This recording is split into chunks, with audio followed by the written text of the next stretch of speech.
Hey everyone, in this video we're gonna be having a closer look onto the Leningrad version of the Dutch defense. So pretty much a simple way of how you can spot the Leningrad is when black does go for the fianchetto, because they have many ways of playing this Dutch opening. One of them is to go for e6. Then idea is to like play bishop e7, d6. That is sort of the classical Dutch, while they can also play it with like let's say d5 in this position, and then you will have the Stonewall version of the Dutch, which I've covered both of them on the channel before, so you can check out the London system playlist for that. But in today's video we're gonna be talking precisely about the line when black goes for the fianchetto. So we have a previous video where we discussed the line where white is going h4, which is a very aggressive line. I think objectively speaking, perhaps one of the best. I definitely like this line for white. But in this video, we're actually gonna be talking a little bit more about the positional way of playing, because maybe it might not be everyone's cup of tea to just play aggressive and get some kind of unbalanced position. So we'll try to keep it more like London system thematic, just going for slow play, and I'll try to highlight the main ideas and the key plans which can give you an edge going into this Leningrad Dutch. So here we can simply continue developing with knight f3. Black normally does go for bishop g7 fianchettoing, and then the light squared bishop usually ends up being on e2. As you will see against the Stonewall and the normal Dutch as well, the bishop generally stays on e2, so there's not really that much point on developing it to d3, even though you can in some positions. Just to simplify the opening, I would say you could just develop to e2 pretty much all the time against the Dutch, and you can think about it also as against the King's Indian, because these two openings are actually a little bit similar, because black is going for this quick play on the king side, and then we will have to counter strike on the other side on the board, meaning that we're going to be attacking on the queen side. So black normally does castle, we castle as well, and after d6 there might be a potentially annoying knight coming into h5 hunting our bishop. So for this reason we are playing the move h3 here. So just a quick mention, if they are trying to go knight h5 in this position, well, we at the very least have the move bishop to e5, and if we manage to trade bishops, that is actually going to be a very nice trade for us, because this is a very important piece for black, not only defending the king but also exerting a lot of pressure on the long diagonal. So they play d6, we go h3, securing a square on h2 for the bishop. In case they go knight h5, we can simply step back.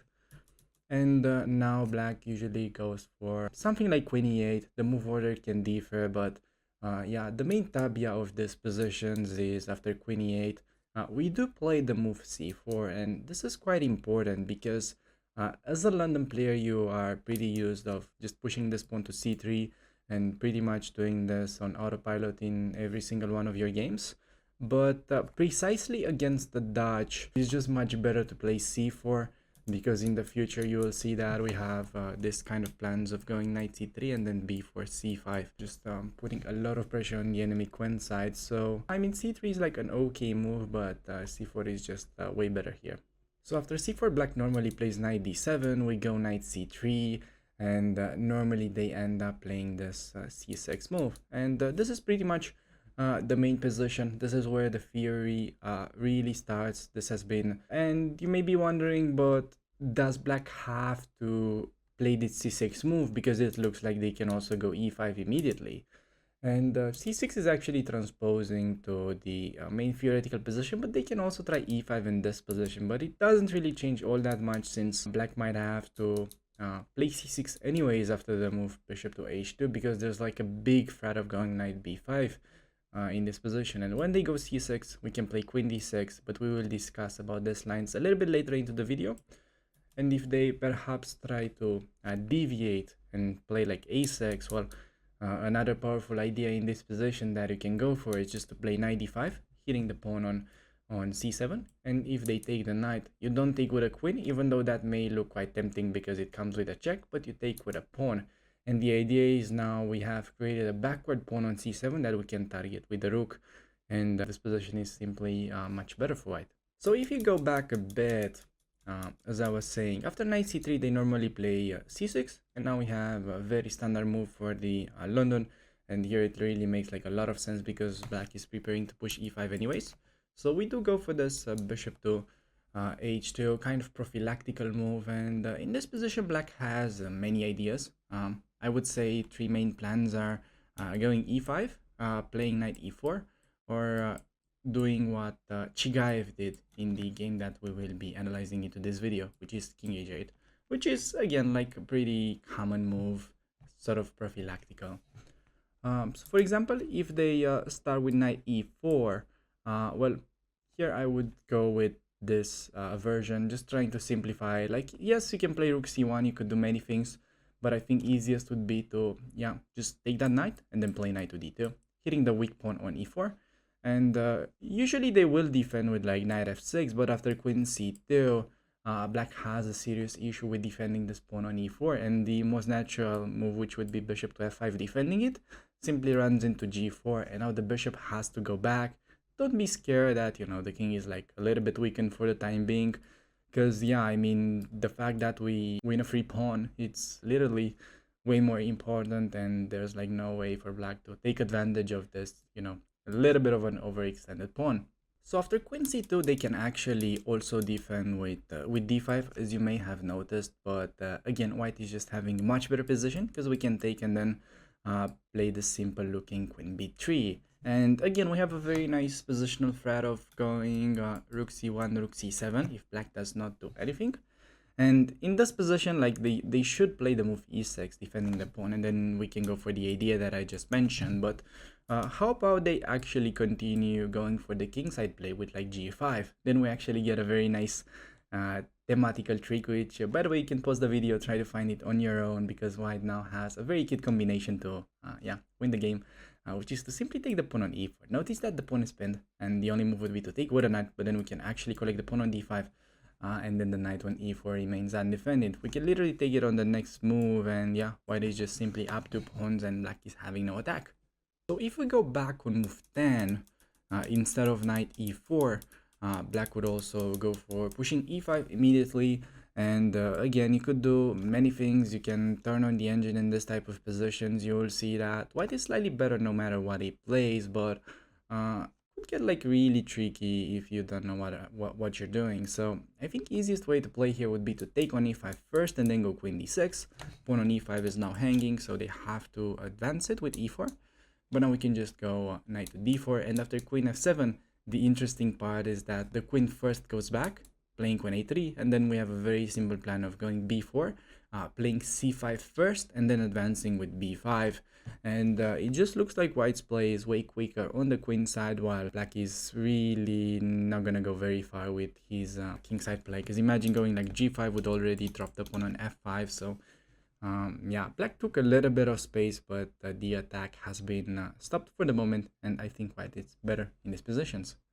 So going back to the standard position after castle short, we will now be covering the game played between Yara Kamsky, arguably one of the biggest London system experts, and Maxim Chigaev, a very strong Russian grandmaster. It is a blitz game, so you should take it with a grain of salt, but I still think it's actually a very instructive game for the structure.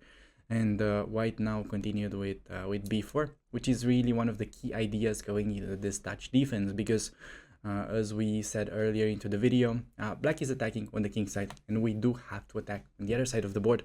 So Gyara does exactly that, going b4.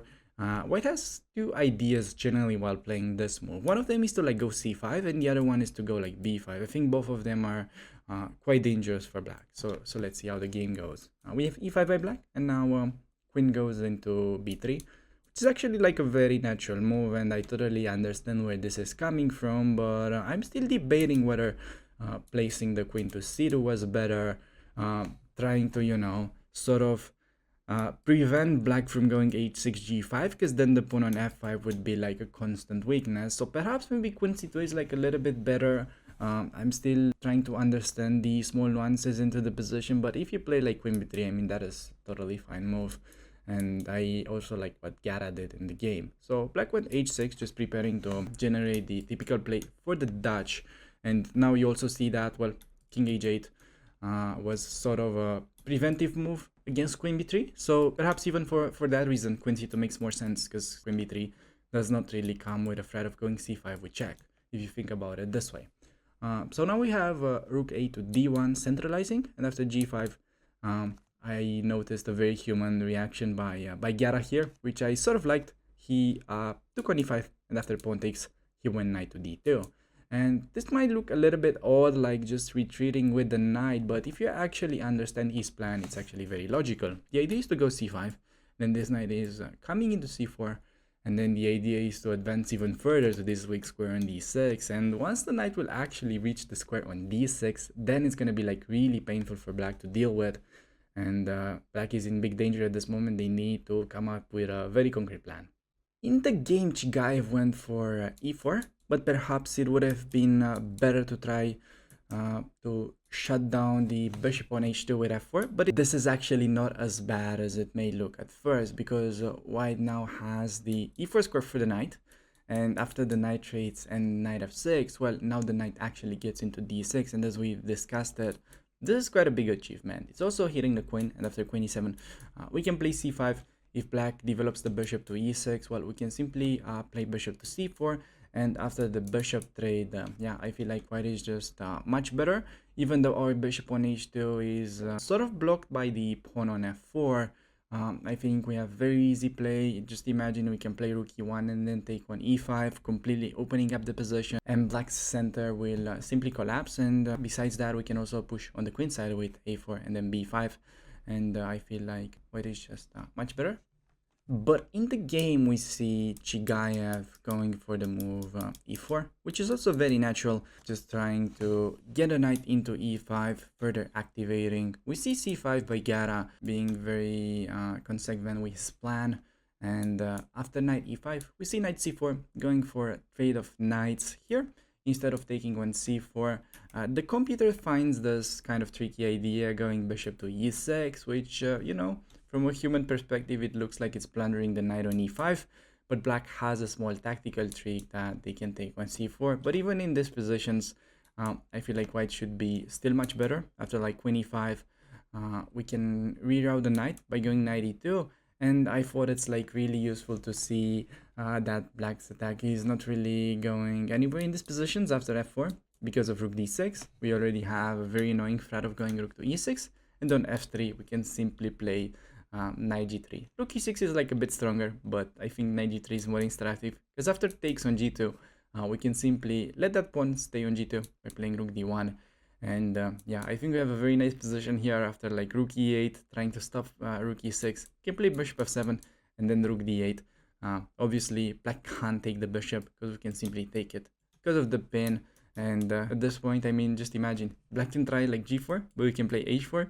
And to me, it looks like a very beautiful situation of a Zugzwang, where black really doesn't have many moves, and white is just close to winning here.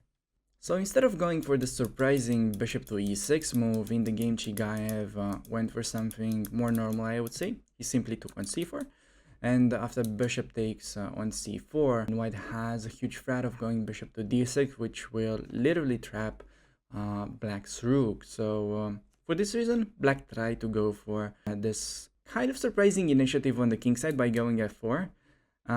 Only that the execution was maybe not the most accurate. I mean, even though it is a blitz game, I still think this is like a good try. So we have pawn takes on f4, pawn takes on f4, and now bishop takes on f4.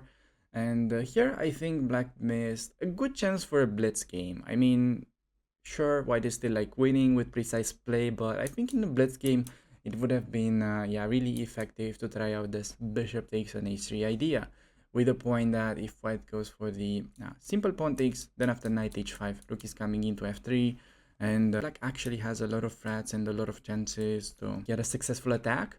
But sure, white can find the cold-blooded knight e2, and after bishop to g4, we can play something like bishop to d6, and after the trade, white is just strategically winning. I mean, just look how dominant white's bishops really are, just controlling So many squares.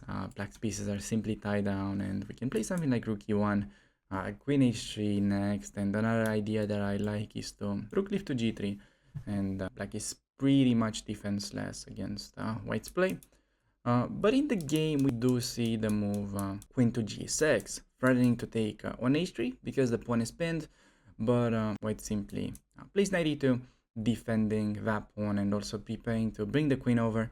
We have knight d5, but after the simple bishop takes, pawn takes, again, this is a bit of a tactical trick. If you take with a rook, there will be bishop e6 type of ideas that you have to watch out for. And if you take with a queen, then again, bishop takes on h3 is something that you should be careful about. So for this reason, Gyara just goes for the simplest approach, the best practical option, I would say. Goes queen g3, because all the endgames are winning because we are up a pawn and we have a big weakness to play against on d5. And the game was pretty straightforward. Continue with a5, and after b5, bishop to d7, simple a4, bishop e6 followed, but after knight f4, bishop f7, knight takes on d5, white picked up the second pawn, and the position is just much better. And for this reason, black simply resigned. And even if they play something like rook f5 here, white can go bishop d6 with threat being knight g3, and the position is just completely winning. So yeah, I thought this game was actually pretty instructive. I found this idea of being super simple and effective after g5 that Gyara went for pawn takes on e5 and then knight d2. Idea to play c5 followed by knight to c4, trying to get that knight over to d6. So if you guys enjoyed this video and you're looking for more London content, you can check out the London system rating climb that I'm making. I believe we got already to like 2200 at this point, and yeah, you can click one of the video that appears on the screen because the other one will be dedicated to the French defense that I'm making. So with that being said, I'd like to thank you for watching. I'll see you around on the channel. Take care.